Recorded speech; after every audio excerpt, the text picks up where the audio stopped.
Hi, welcome. This is Rooney207 again. I wanted to touch base for today's session, a comparison between Gala Games and Splinterlands, and the parent company of Splinterlands, Steam Monster, essentially, because we're looking at their aggregate portfolio and the main essential difference.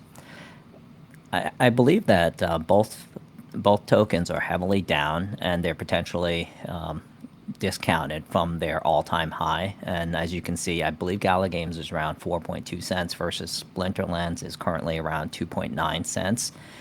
Gala is on the Ethereum network, and they're currently developing their own blockchain. I believe it may be a layer 2 type structure as well. It's called Jerry, GYRI. And Hive, also Splinterlands, it's on Hive, and they currently have their own layer two blockchain as well for the SPS chain. Gala has a much larger diversified portfolio. They're significantly larger in terms of aggregate comparison, in terms of revenue and also total market capitalization. I think they're around a little bit over 200 million market capitalization compared to Splinterlands. I think if you add between the GLS and the SPS token, but I think it's difficult to compare the two because one is it's a separated entity. Gala, everything rolls up to the company itself, and I do not know if owning Gala token actually translates to owning the equity share of the Gala company itself. That part I have not looked into it. And it's on my list to kind of research that a little bit further. The In terms of owning the SPS token or the GLS, it does not equate to owning equity in the Steam Monster company based out of Philadelphia. They Gala has 15 games, and they've actually covered roughly 8 out of the 10 top 10 gaming genre. Both the Gala and SPS, they both have their own unique validator node, and I believe Splinterlands has taken what they believe is potentially the better portion of many of the validator nodes within the market, and they've manage and produce that for Splinterlands. Gala also has music, a music division, film, and Galaverse. I think the closest Splinterlands has is they'll probably integrate or partner with either music or film industry, and then the Galaverse. I believe the Splinterlands, the land portion, the land play could potentially translate into some kind of land metaverse type structure for Splinterlands ecosystem. The Let's say at Splinterlands, it's on the Hive blockchain as their layer one, and in terms of what Splinterlands has, and for many of you who follow this channel, and you're very familiar already, that Splinterlands recently today released their 1.5 LAN document. It's like it's around 20 plus page reading. The Also, they have the Splinterlands, the game itself, Soul Keep within that integrates into it. It's a tower defense. They also have a other games or partners where, like Splinter Forge, for instance, they would kind of do a modified forking where they continue to use the Splinterlands assets to continue to play, and they'll develop that. Forge is also on the Hive blockchain. They have the currently from the Genesis League Sports series to GLS, they have golds that's going to be kicked off soon.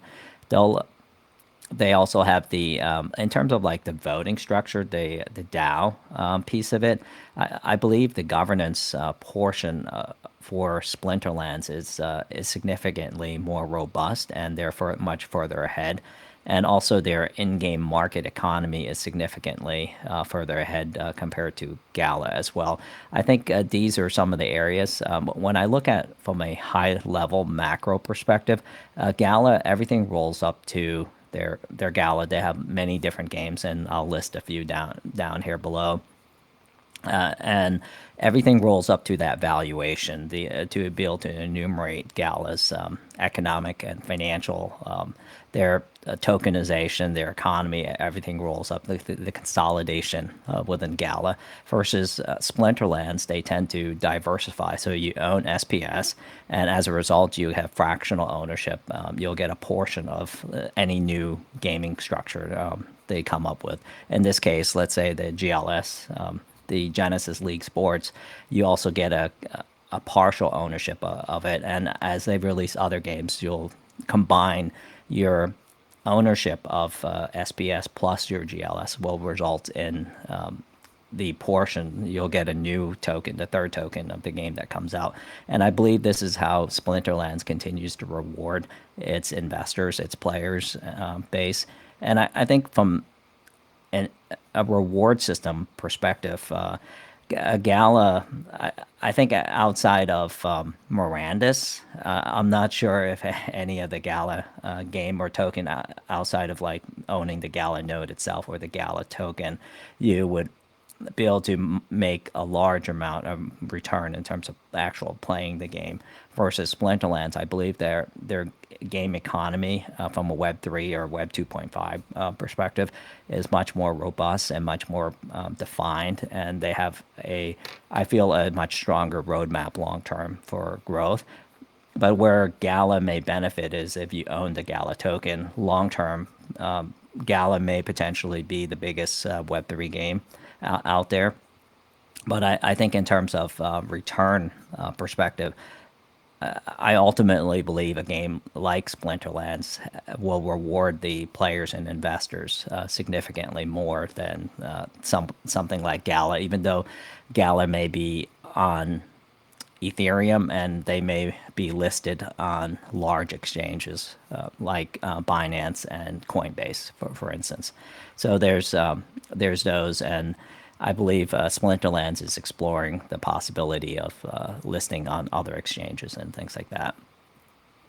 In terms of Gala, Gala has a bigger brand in terms of its founder. Eric Schumacher, he was a co-founder of Zynga, and Michael McCarthy, he's the creative director behind games like Farmville 2 and things like that. And Gala is becoming a recognized brand within the Web3 world. They've recently made acquisitions and others areas to try to chew up their brand, such as the Ember acquisition.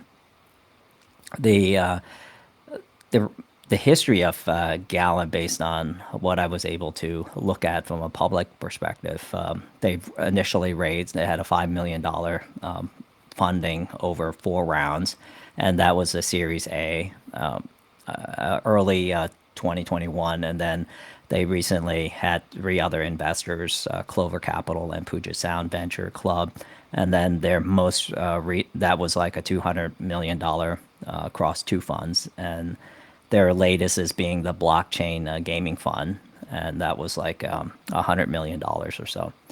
Gala, they make their money producing NFTs, and within these NFTs, they collect a royalty commission of 2.5%.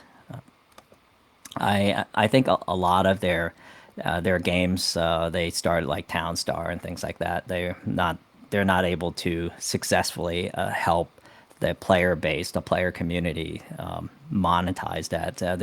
It's very hard to make money playing Town Star. I think a lot of players have attempted, and they have their own experience, but essentially it's very hard. I think Mirandus has the largest opportunity from that from a player base standpoint, and I think there's another game called Superior. It seems a lot of fun, and also I'm not sure if the player base will make a lot of money or not, but it's definitely, it looks like a lot of fun, and there's some opportunities to monetize it.